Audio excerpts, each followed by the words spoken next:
कि दिलवा के दारात तू का जनबू दिल दुखावल। दुनिया जहां कहे लगे बिको धोखेबाज है, हम ऐसा ना है भैया। हाँ भाई, अगर धोखेबाज है तो वो भी गुनाह कबूल है, लेकिन जीवन में कभी किसी को धोखा दिया नहीं। अरे भाई अगला दे रहा है तो तुमको देने में क्या दिक्कत है? दुनिया जहान नहीं के आदमी के रोग नाम रख। है। अब जो जिसको कहना है कह लीजिए। और हाँ, जहाँ तक बात आई कि खानदान, तो हमारे बाबूजी के नाम शैलेंद्र शर्मा है, बाबा के नाम स्वर्गीय बलिराम शर्मा है। सब लोग अपन अपन आधार कार्ड दिखा, वहां तक मत जाइए, नहीं तो हम भी वही कहेंगे कि दिलवा के दारात तू का जनबू दिल दुखावल।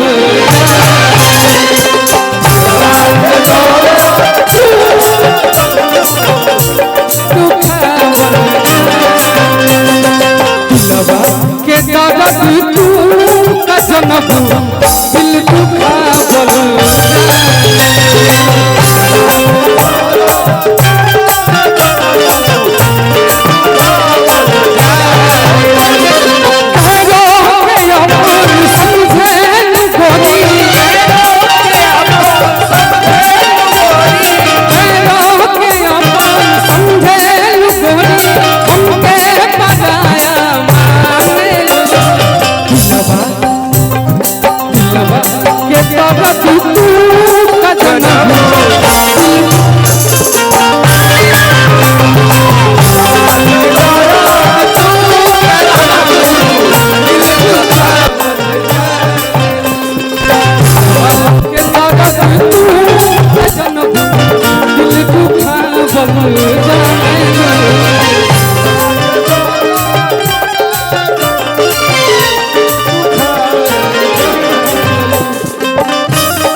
अच्छा बॉस उधर बैठे हैं, तने चंदन जी पानी भेजवाई मंच पर।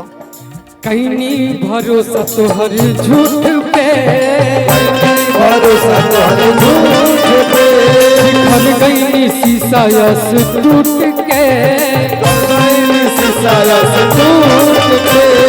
कहीं भरोसा तोहर झूठ पे, खन गई शीशा यस टूट के। एक लाइन बड़ा अच्छा है, बहुत खूबसूरत। क्या है? प्यार के डोरी में नफरत के गोरी, प्यार के डोरी में नफरत के गोरी, प्यार के डोरी में नफरत के गोरी, कि तू गठरिया बांधे के तरफ तू का जनबू।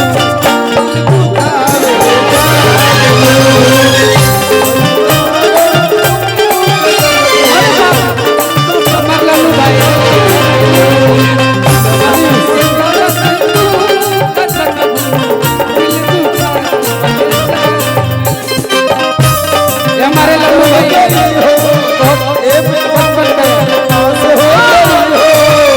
आजकल बदमाश हो गए।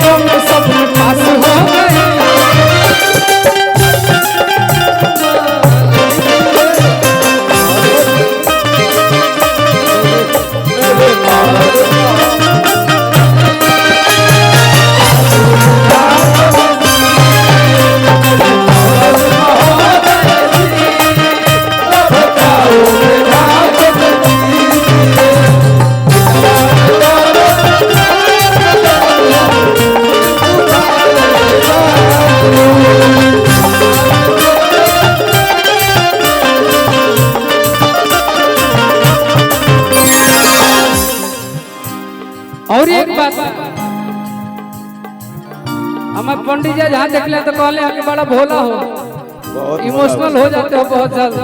हम कन्या बना हो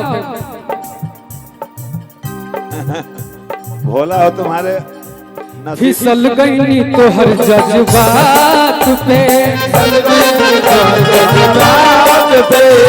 रात वाला मीठी मीठी बात पे, रात वाला मीठी मीठी बात पे फिसल गई तो हर जज्बात। अरे बाबा हम तो देखे ध्यान ही नहीं दिए थे। अरे तारा ध्यान ना रही। अब जब इसीलिए बदनामी है अभिषेक से तो थोड़ा और ही ना सब कभी लगे बका। फिसल गई तो हर जज्बात पे, रात वाला मीठी मीठी बात पे, रात वाला मीठी मीठी बात पे बिट्टू बिट्टू के काहे गोरी,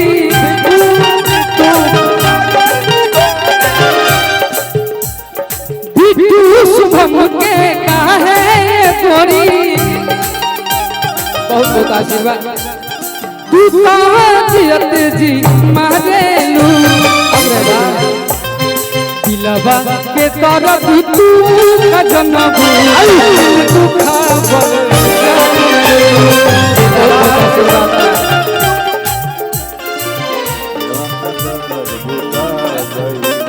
अब वही पे आवे वाला रहे। दिलवा के तरफ तू का जन्म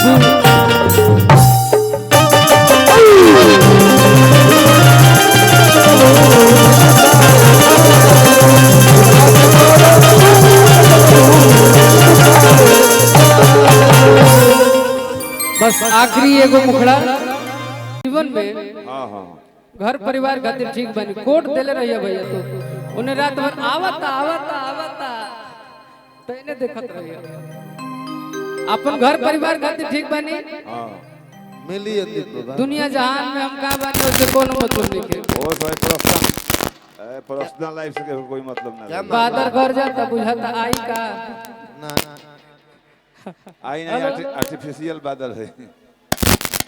रितेश भैया कोट हिला दे से बंजू बंजू बंजू देखिए फेज चेंज करता रे।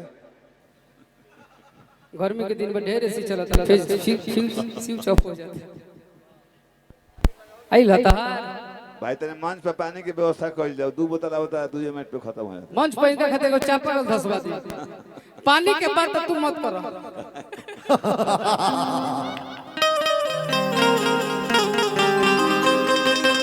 झूले झूले आजा मुझे झूले। आप पे जानते हैं कौन सा गाना अच्छा लगता है कि टिपू टिपू बरसा पानी। एकरा के हम भोजपुरी में बनावले बने। हाँ अरे कि हद हद गिरता पानी, पानी में आखड़ भी जाए। बना दे कि टप टप चुआता पानी, अब पानी से भीगे जवानी, पानी से भींजे मच्छरदानी। एक गाना और ओकर बाद तू लोग जो दूसर के चढ़ावत था जो हमरो देखिए ली जाए से पहले डोज दिए प्रीति के लेके तेरा सामने लेके प्रीति खाली मोटा बालू घाट पर रहता है। प्रीति के सामने लेके सामने लेके हाँ एक गाना में बहुत सुंदर कि चांद तारे फूल सपनम तुमसे अच्छा कौन है। छोटे बाबा से सुंदर कौन है कि कोई रुत हो कोई मौसम तुमसे अच्छा कौन है। ये बात सिर्फ मेरे लिए लागू होता है। धोखा धोखा पूछ